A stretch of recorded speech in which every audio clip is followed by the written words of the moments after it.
मेरी बाईं तरफ है सुमित, मेरी दाईं तरफ है अमित, जहाँ कुछ भी एडिट नहीं होता।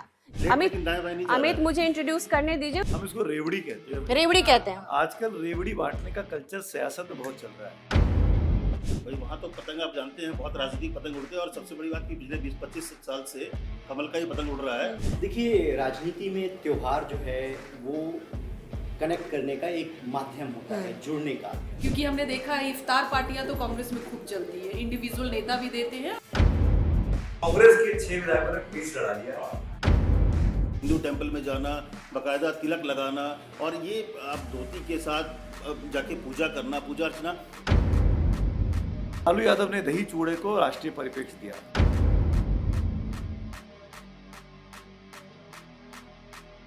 नमस्कार, आप देख रहे हैं टाइम्स नाउ भारत का डिजिटल प्लेटफॉर्म और मैं हूँ प्रतिभा ज्योति। मैं तिल का आनंद ले रही थी, मकर संक्रांति है तो सोचा तिल के बने लड्डू और कुछ मिठाइयाँ खाई जाए। आज हम फिर लेकर आए हैं आपके लिए रिपोर्टर्स अनकट, ऐसे रिपोर्टर्स के साथ जो होते हैं ज़मीन पर और आपके लिए लेकर आते हैं सच्ची और बेधड़क खबरें। इसलिए इस प्लेटफॉर्म को हम इस्तेमाल करते हैं रिपोर्टर्स के साथ बातचीत करने के लिए, जहां हम इन रिपोर्टर्स की तरह इन रिपोर्टर्स के साथ बात करते हैं बेधड़क, जहां कुछ भी एडिट नहीं होता। यहाँ जो भी हम बात करेंगे आप तक सीधा वो पहुंच जाएगा। तो बहुत बहुत स्वागत है आप सबका रिपोर्टर्स अनकट में और आप देखते रहिएगा हमारा ये शो। मेरी बाईं तरफ है सुमित अवस्थी। इन्हें आप जानते हैं, हंस क्यों रहे हैं, अभी मुझे परिचय देने कलम बन गया। बाईं तरफ सुमित, दाईं तरफ अमित। सुमित अवस्थी को आप जानते हैं, देश के नामी गिरामी एंकर हैं और टाइम्स नाउ न भारत पर रोजाना शाम 7 बजे चक्रव्यूह लेकर आते हैं। तो इस प्रोग्राम को भी आप देखना मत भूलिएगा। मेरी दाईं तरफ है अमित, टाइम्स नाउ न भारत के नेशनल एडिटर हैं और देश और दुनिया की तमाम खबरों पर पैनी नजर रखते हैं और आप तक सारी खबरें पहुंचाते हैं। अमित मुझे इंट्रोड्यूस करने दीजिए, उसके बाद प्लेट आप तक आएगा। सुमित की बाईं तरफ है रंजिता झा, कांग्रेस कवर करती हैं, आपके पास सारी खबरें लेकर के आती हैं। राहुल गांधी क्या करते हैं, प्रियंका गांधी क्या करती हैं, सोनिया गांधी क्या करने वाली हैं। अमित की दाईं तरफ है रविकांत, जो बीजेपी कवर करते हैं। तो भाई उठाओ, बहुत जरूरी है, अगर आज के दिन ये ना खाए तो फिर सही बात है।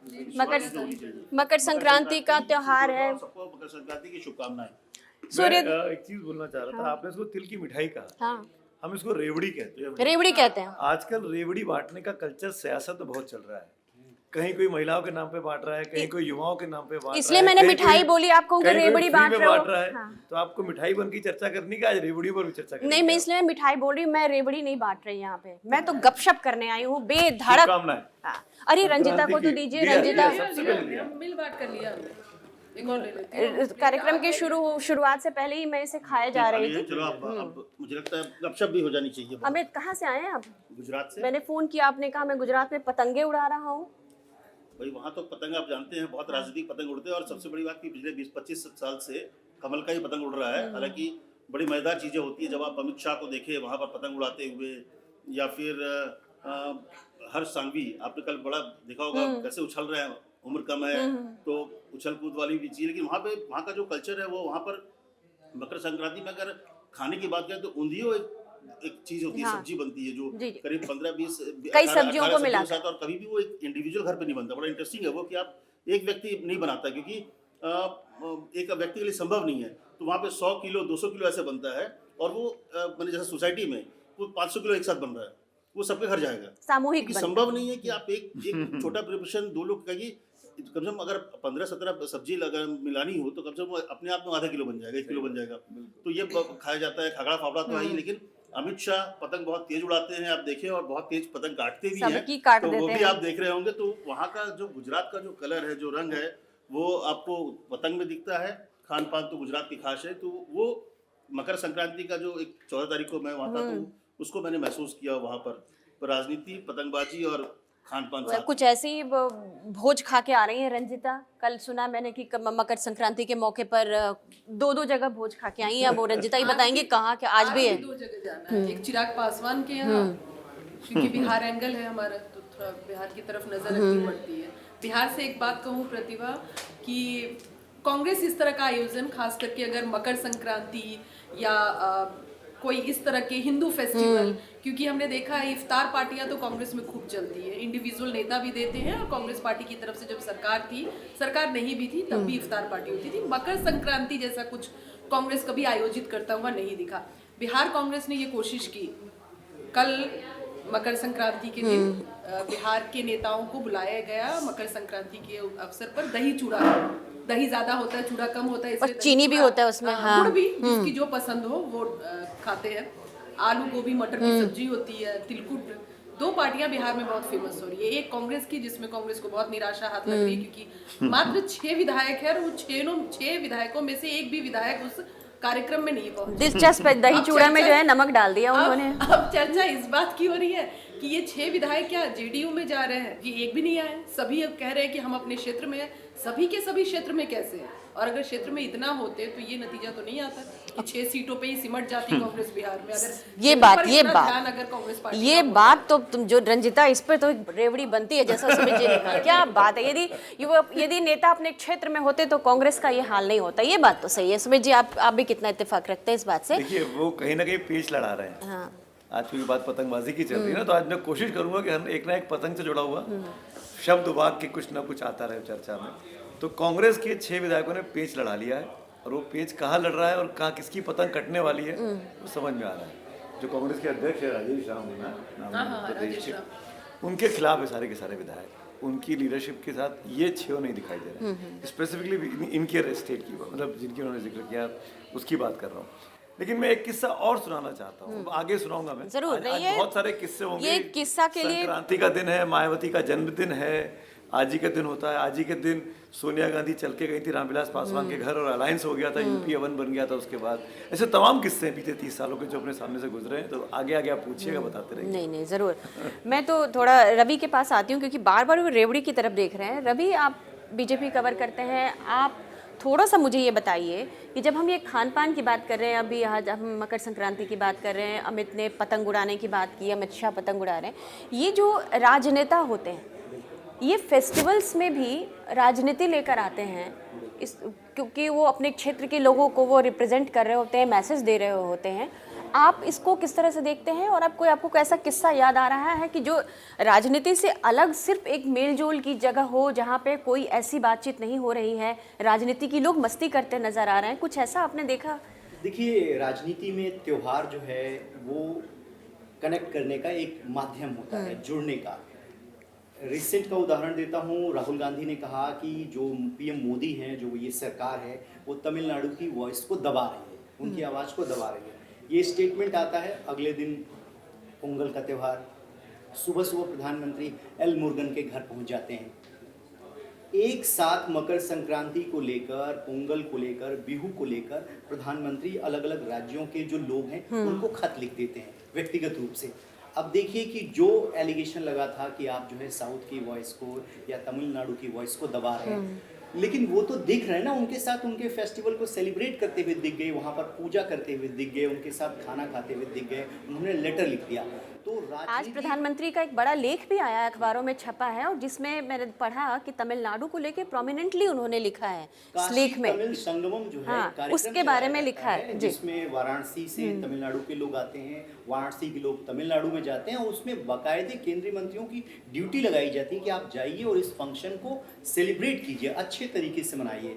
तो राजनीति में त्यौहार तो होता है, लेकिन पूरी मैसेजिंग होती है कि किस तरीके से अपने टारगेट वोट बैंक को रखो, और आप ये दिखते हुए या दिखाते हुए दिखे कि हम आपके कल्चर को पूरा प्रोटेक्ट कर रहे हैं, सम्मान दे रहे हैं। इसमें मुझे लगता है कि भारतीय जनता पार्टी परसेप्शन में थोड़ा आगे बढ़ती है, खासतौर पे जो हिंदू फेस्टिवल है। प्रधानमंत्री मोदी तो नवरात्र का फेस्टिवल वो रखते हैं, व्रत रखते हैं, पूरा जितने दिन के व्रत होते हैं उसमें पूरा रखते हैं, नींबू पानी पीते। ये काफ़ी, मतलब आप ज़्यादा बता सकते हैं कि उस दौरान प्रधानमंत्री क्या क्या खाते हैं और इसकी मैसेजिंग क्या है? नहीं, देखिए, पहली बात तो प्रधानमंत्री नरेंद्र मोदी में एक खास चीज़ है कि वो अगर वो मंदिर जाते हैं तो वो छिपा के नहीं जाते हैं। वो एक बार मिला था मैं, तो उनसे ये बात पूछी थी, तो बोले कि भाई अगर मैं मंदिर जाता हूँ तो अगर आप जिस धर्म को फॉलो करते हैं, अगर जिसमें आस्था है, तो नेता के तौर पर उसको छिपाने की जरूरत नहीं है। तो ये प्रधानमंत्री आप देखिए कि हर बार जब अब नवरात्र की जब बात आई या फिर कहीं आप जाना, हिंदू टेम्पल में जाना, बाकायदा तिलक लगाना, और ये आप धोती के साथ जाके पूजा करना, पूजा अर्चना, तो प्रधानमंत्री ये चीज़ करते हैं तो उसमें दिखावा नहीं करते। हम भाई कर रहे हैं, मंदिर में जाएंगे तो ऐसे थोड़ी कि आप छिप के जाएंगे, मंदिर में नहीं, ये जाएंगे, तो व्यक्तिगत आस्था का भी है। और प्रधानमंत्री के देखिए क्या होता है आमतौर पर, जैसे पॉलिटिकल में क्या होता है कि आप, क्योंकि आपकी वोट बैंक अगर अल्पसंख्यक है तो आप मंदिर जाने से बचते हैं। बीजेपी ये नहीं करती है। बीजेपी जैसे लास्ट ईयर भी जो है वो साफ हाँ, पोंगल जो थी पिछले बार भी, लास्ट ईयर भी मुरुगन के यहाँ गए थे, तो अपनी मैसेजिंग के लिए, जैसा रवि ने भी कहा कि पार्टी बहुत लाउड एंड क्लियर, और खास करके मोदी बहुत जी जो है ना वो बहुत लाउड एंड क्लियर है कि मेरी जो आस्था है, मेरा जो उस पर मैं विश्वास करूंगा, कहीं भी जाऊंगा, अरब देश भी जाएंगे तो वहाँ भी मंदिर तो मैं चला जाऊंगा। तो मैसेज क्लियर है, और पॉलिटिकल पार्टी है, हर जो मैसेज है उसके पीछे राजनीति होती है, और ये मैसेज करने में बीजेपी, मुझे लगता है सुमित जी, उससे अच्छा अभी फिलहाल कुछ सालों में तो किसी ने नहीं देखा। बीजेपी की कोई किसी भी शान ही चीज़ को, नहीं है। हर चीज़ को कैसे पॉलिटिकल माने फायदे के तौर पर इस्तेमाल कर सकते हो। बीजेपी की तो खासियत है, उत्सव धर्मी प्रधानमंत्री हैं। उत्सव मनाने में, उस उत्सवों में पार्टिसिपेट करने में, जब वो मुख्यमंत्री से तब से लेकर अब तक को देख लीजिए, उन्होंने कभी हिचक नहीं दिखाई। उन्होंने कभी, चाहे काइट फेस्टिवल हो, चाहे मंदिरों में जाना, आप बात कर लीजिए। और बीजेपी आरएसएस की तो विचारधारा यही रही ना। आप अगर और पीछे जाएंगे, मैं आपको थोड़ा इतिहास में लेके जाता हूँ। आज़ादी के पहले का हिंदुस्तान याद करिए। लोकमान्य तिलक ने गणेश उत्सव का इस्तेमाल किया आज़ादी के प्रचार आज़ादी के प्रसार लिए, में। जी हाँ। बंगाल में अगर आप चले जाएं तो बंकिम चंद्र चट्टोपाध्याय, रविन्द्रनाथ टैगोर दुर्गा पूजा, दुर्गा पंडालों का इस्तेमाल करते थे इस मूवमेंट को आगे बढ़ाने के लिए। स्वतंत्रता आंदोलन में इन तो त्योहारों का इन इस्तेमाल त्योहारों का इस्तेमाल हुआ। इन त्योहारों पर, क्योंकि हम सब एक हो जाते हैं, हम भूल जाते हैं। सामूहिकता होती है उसमें सब। सोमनाथ भी थे, हाँ। सोमनाथ में थे, मैं वहाँ था, कवर करने के लिए गया था। मैंने देखा पूरे गुजरात से जो श्रद्धालु थे उनको ये पता था कि स्वाभिमान पर्व मनाया जा रहा है। छोटे छोटे बच्चे लाइन में सुबह से खड़े थे। मैंने पूछा आप किसके लिए खड़े? मुझे लगा कि वो बोलेंगे कि हम प्रधानमंत्री के इंतजार में उनको देखना चाहते हैं। उन्होंने कहा कि सोमनाथ हमारा स्वाभिमान है।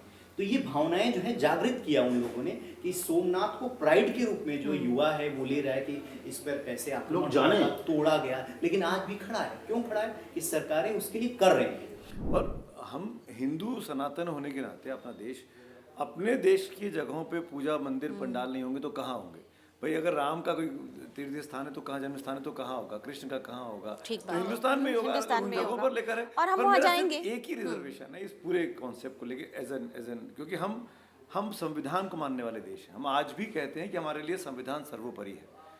तो क्या भगवान न करे कभी वो तुलना, कभी वो आपस में ये रखा जाए, एक तरफ संविधान रखा, एक तरफ गीता रखी है, एक तरफ संविधान रखा, एक तरफ कुरान रखी है, एक तरफ गीता रखी है, एक तरफ संविधान रखा, एक तरफ गुरु ग्रंथ मुझे लगता है साहब। कि हम लोग नहीं तो हाँ। ये जब जो चीजें आपके सामने आए, फिर आप एज ए प्रधानमंत्री, एज ए मुख्यमंत्री आपको कहा जाए कि आपको किसी एक को चुनना है, तब आप क्या करोगे? नहीं, मुझे लगता है ये ऐसा विषय ये- जिसमें लगता है अलग से बैठना पड़ेगा। नहीं अलग मैं से कह रहा बैठना हूँ पड़ेगा। ये आज- एक संविधान के पद का प्रमुख होने के नाते इन चीजों का भी दायरा का ध्यान रखना चाहिए। काफी गंभीर हो गए हैं लेकिन सूरज जी। इस हाँ, पे- मैं तो सुमित जी, मैं वापस एक चीज हाँ। बोलूंगा कि इस चीज का वो ध्यान रखते हैं कि जब संसद में जाते हैं तो संविधान के आगे सर झुकाकर नहीं मैं वो करते उनकी हैं और आलोचना नहीं कर रहा हूँ।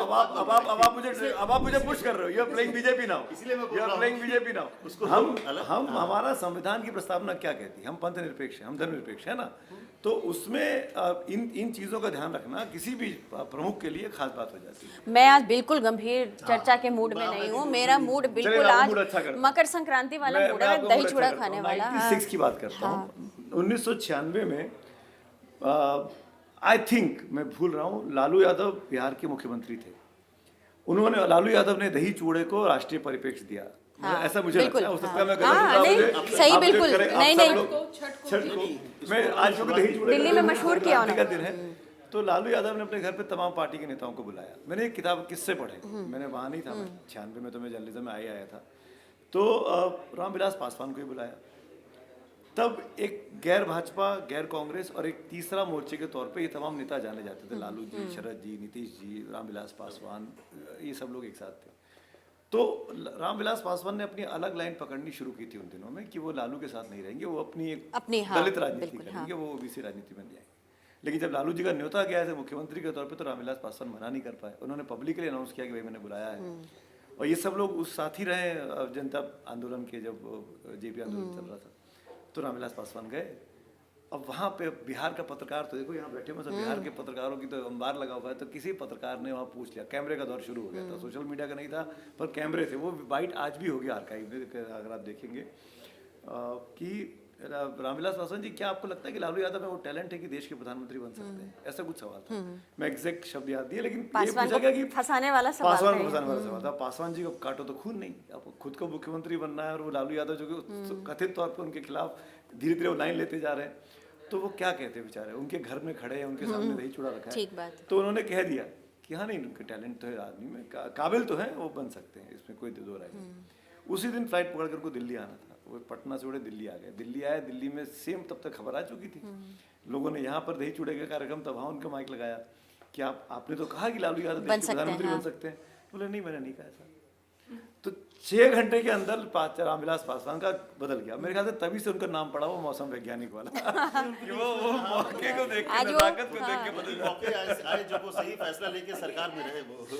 इसी तरह की कोशिश जो है वो अभी तेज प्रताप करते हुए दिखा। हाँ, कल हमने सुना कि बड़ा दिलचस्प उनका दही चूड़ा का आयोजन, भाई को इनवाइट पिताजी भी पहुंचे उनके। और कह सकते हैं कि पिता जो है, क्योंकि लालू प्रसाद यादव आज भी भले ही राजनीतिक तौर पर ना, लेकिन लालू प्रसाद यादव अपने आप में इतने बड़े नेता हैं कि उनका प्रेजेंस ही बहुत चीजें बताता है। और वो इसी उम्मीद के साथ तेजू भैया गए, अपने छोटे भाई से मिले, अपने भतीजा भतीजी से मिले, उनके साथ फोटो जो है वो भी शेयर किया, और यहाँ तक कहा उन्होंने कि भाई जरा लेट से उठता है, जो स्टाइल है तेज प्रताप की, लेट से सोकर उठता है, मैं तो शाम तक दही चूड़ा लेकर इंतजार पैचअप की कोशिश है। हाँ। तब भी नहीं आया। तेजस्वी नहीं गए कल, राबड़ी जी भी नहीं गए, राबड़ी भी नहीं खबर गई। यही है, परिवार में एकता नहीं है। वो वो फोटो अगर आप तस्वीर भी आई देखिए ना, आप देखिए पिता जो है वो वहां पहुंचे हुए थे, माता जो है वो तेजस्वी के साथ मकर संक्रांति की पूजा करते हुए तो वहाँ ठीक है ना, तस्वीर साझा बैलेंस हो गया ना, एक पिता एक बेटे के पास पहुंच गए, ये माँ बैलेंस इधर परिवार बैलेंस होना कर रहे हैं ना चाहिए ये। क्या करना है, लेकिन जिस तेजस्वी और उसकी फोटो आई थी तेज प्रताप की, उस दिन भी अगर देखिए तो तेज प्रताप मुस्कुरा रहे हैं, लेकिन तेजस्वी बहुत गंभीर थे। वो उनका उस फोटो में भी वो नहीं दिखना चाह रहे थे कि बहुत कंफर्ट हूँ, मतलब मुझे लग दो रहा था बड़े ऐलान इसमें तेज प्रताप ने अपने कल की पार्टी में कर दिया। पहले तो ये उन्होंने कहा कि मेरी पार्टी में विलय कर ले, मेरी पार्टी में आरजेडी विलय कर ले, दिलचस्प है। दोनों एक साथ आ जाएंगे। दूसरा उन्होंने कहा मैं दिल्ली का एमसीडी चुनाव भी लड़ूंगा, और मैं ममता बनर्जी के खिलाफ पश्चिम बंगाल में भी चुनाव लड़ूंगा। के खिलाफ? और क्यों? क्योंकि वहां भी जो लगातार वो कहते रहे कि सबको पता है उनकी नाराजगी तेजस्वी के किस व्यक्ति के खिलाफ है, तो उन्होंने कहा था कि जयचंद वहां भी है, इसीलिए मैं ममता बनर्जी के खिलाफ भी चुनाव लड़ूंगा। तो हम कह सकते हैं कि बिहार से शुरुआत, लेकिन छींटे दूसरे भी राज्यों में आ रहे हैं, और वो भी उन राज्यों में जहां चुनाव का बिगुल बचने वाला है। ममता पूरी तरह से तैनात वो लालू यादव जो दही चूड़े पे सबको इकट्ठा कर लेते थे, वो अपने परिवार को इकट्ठा नहीं कर पाए। लालू यादव ने मैसेज भी दी कि मैं तेज प्रताप के यहाँ जा रहा हूँ, तो आपको आना चाहिए। और तेजस्वी का नहीं आना, मीसा का नहीं आना, उनकी माता जी का नहीं आना, और राबड़ी जी का, तो मतलब विधानसभा, मेजर डिफरेंस। बिहार विधानसभा चुनाव में जिस तरह से उनकी जो बेटी जिस तरह से निकली वहां से, रोहिणी आचार्य, वो परिवार में फूट का एक मतलब कह सकते हैं, एक बड़ा ज्वालामुखी उठा उस परिवार में, वो तो उनका रिएक्शन था, वो ज्वालामुखी था, संजय यादव के खिलाफ था, लेकिन ज्वालामुखी खबर है जो अब तक शायद नहीं आई है कहीं। नहीं, अब फिर से लीजिए, खाइए। ये खबर दे दी भाई, रोहिणी आचार्य का जिक्र आया तो मैंने कहा कि रोहिणी आचार्य पटना में किराए का घर देख रही है। अच्छा, वापस आना चाहिए विदेश से, अब वो वापस सिंगापुर से आना चाह रहे घर छोड़िए कि पटना नहीं छोड़ना चाहती, क्योंकि सियासी परिवार से है और सियासत उसके उसमें भी है, हाँ। तो मुझे लगता है वो पटना नहीं छोड़ना चाहती। और मुझे लग रहा है एक बार चुनाव लड़ चुकी हैं तो ठीक है, वो चुनाव लड़ी, लेकिन खाने पर आता है, छोड़ेगी अमित खाने पर आता है। आज चिराग पासवान के यहाँ भी दही चूड़े का भोज है, और आपको भी कहीं से निमंत्रण है क्या? नहीं, निमंत्रण नहीं, खाने पे कुछ याद आ गया तो। हाँ बताइए ना, क्या याद आ गया आपको? एक बार प्रधानमंत्री एयरपोर्ट पे उतरे, वहाँ पे बीजेपी के बहुत सारे नेता एयरपोर्ट पर वेलकम करने गए थे। एक नेता का जो हल्का सा पेट निकला हुआ था, थोड़ा अनफिट लग रहे थे। प्रधानमंत्री ने ऐसे टोक के कहा, और भाई ये क्या हाल बना रखा है, मेहनत तो मत करो। तो उन्होंने बताया कि प्रधानमंत्री ने कहा कि रैली के बाद मुझसे मिलना, उनको कुछ हेल्थ इशू भी चल रहे थे, वो प्रधानमंत्री को पहले से पता था कि इनका ट्रीटमेंट चल रहा है, तो आप मेरे को रैली के बाद मिलिए। उन्होंने बताया कि दिल्ली में तुम्हारे घर पे वो मोरिंगा है ना, सहजन, ये कितना फायदेमंद है, तुम इसका इस्तेमाल करो, कम से कम सप्ताह में 2 बार इसका पराठा खाओ और देखो तुम्हारे अंदर क्या तब्दीली हुई है। उन्होंने बताया कि मेरा जो पूरा रूटीन है, मैंने किसी आयुर्वेद के डॉक्टर से कंसल्ट किया है, जो सिरसा बिहार में एम्स है आयुर्वेदा का, वहाँ से आप उसको फॉलो कीजिए, आपके हेल्थ में आपका वजन घटेगा और घटाने में बहुत कामयाब होगा। उन्होंने पूरा, प्रधानमंत्री ने पूरा डाइट चार्ट बताया। तो प्रधानमंत्री जो है जो ये ओबेसिटी है, जो मोटापा है, हाँ, उसके खिलाफ भी, और खासतौर पर अपनी कैबिनेट में अपने सहयोगियों को बोलते हैं कि आप फिट रहिए। मन की बात में भी इनफैक्ट बोल मैं चुके रवि की हैं। बात में एक बात हाँ, ऐड हाँ। करूं, लास्ट ईयर अभी जब बीजेपी के सरकार का 1 साल पूरा हुआ तीसरे टर्म का, और जो भारत मंडपम में कार्यक्रम रखा गया था जिसमें भोजन था, और नहीं बीजेपी दफ्तर में, जहाँ पे फोटो वायरल हुई थी कि अमित शाह जी की और जेपी नड्डा साहब की, कि पत्रकारों के साथ ये बैठे बगल में,